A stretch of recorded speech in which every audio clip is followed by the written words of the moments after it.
Hey everyone! Do your seedlings look anything like those shown on the screen? If yes, then don't fret, don't cry, and please do not start over. You can save your seedlings so that they go from leggy to healthy and strong, and this is how. We are going to start by saving our cabbage seedlings. Look how tall, spindly, thin, and just overall unhealthy our cabbage seedlings look right now. Firstly, you want to start with a moist, light soil or seed starting mix that has minimal debris. You know if your soil is moist if you're able to squeeze it in your hand and it forms a solid clump, and then it's also able to be easily crumbled between your fingers like so.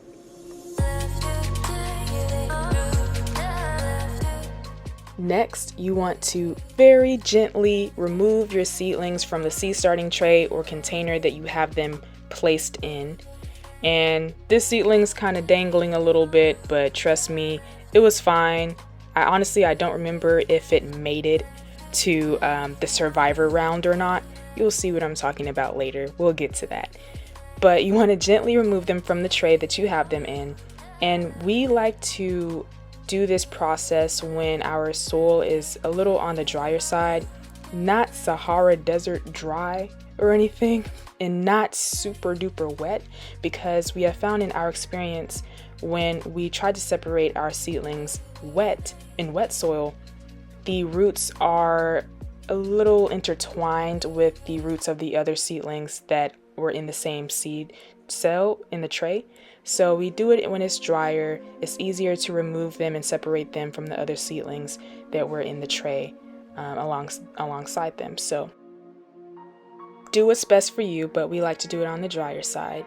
And you want to choose the seedlings that are the strongest. These seedlings here have true leaves. They're developing true leaves already, and that is preferable when you are transplanting your seedlings to other seed starting trays or transplanting them outdoors as well.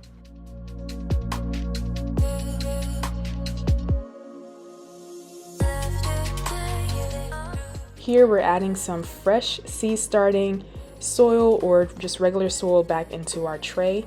We put boiling water on our soil just to kill any of the larvae or anything that may have laid eggs in the soil while it was at the store.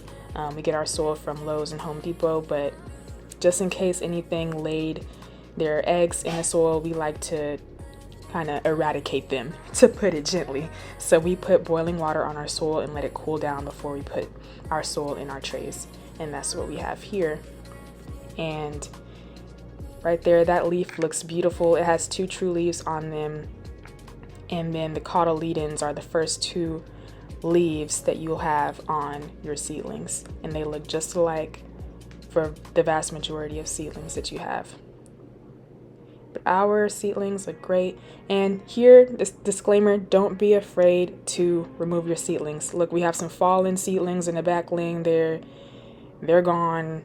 We have our renner right there. The other one threw itself in the compost bin, but hey, you gotta do what you gotta do. Choose the best and compost the rest. We are back with the winning seedling for this Savoy cabbage.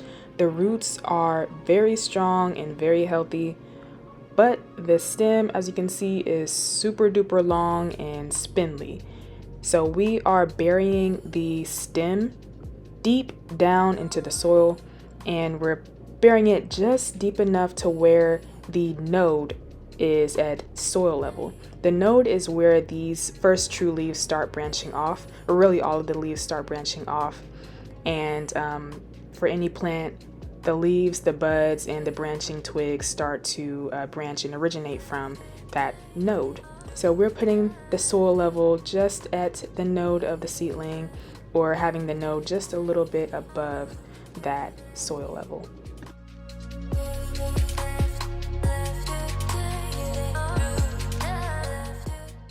Here's a closer look at the node. It's the point where those leaves are starting to branch off. You'll first see the cotyledons branching off from the node, and then you'll see your true leaves start to branch off as well. And you want to plant it around the height of the node, the soil level, to be at the same level as the node because you want your plants to have more stability, especially in windy conditions as they mature and when you start hardening off your plants outside. Now that I have all my seedlings separated, they've been sitting there patiently waiting to be planted back in the soil by themselves in their own little condo area. So I'm going to finish planting them in the soil. And again, please choose the seedlings that have the strongest root systems and preferably also have at least 2 true leaves on them, because plants that have the first true leaves at least are easier to transplant than plants that do not have them, simply because they're a little further along in their development and their maturity, so they can take a little bit of the change and adjustment when the soil is disturbed or manipulated around their root system. So choose the seedlings that have strong root systems and have true leaves, and plant those stems deeply, because you do not want spindly, thin seedlings. You want those healthy, strong stems, leaves, and roots.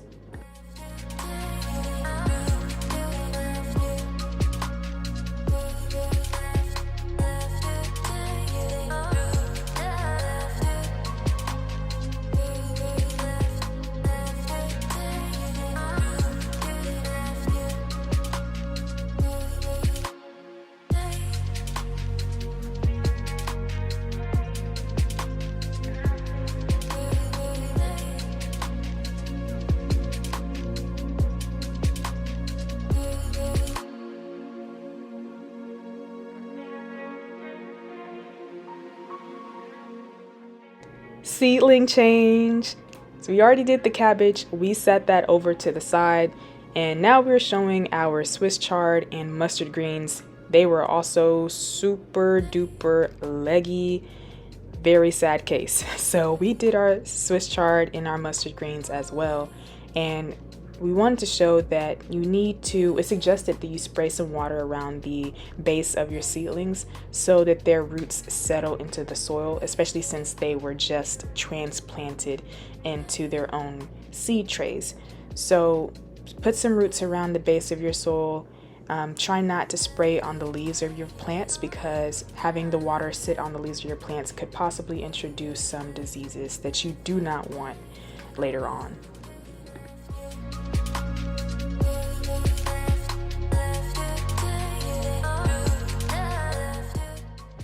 And we could not resist having a little photo shoot for our seedlings.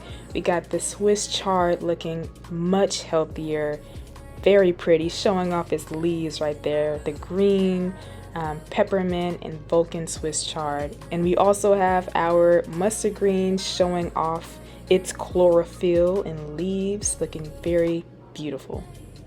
Now, let's review. Firstly, choose your Leggy Seedlings. If you were like us, that was pretty much all of your plants. Then you want to remove them from the seed starting tray or container that you started them in, and gently separate the seedlings from each other. And remember to please choose the strongest seedlings with the strongest root system and some true leaves on them as well.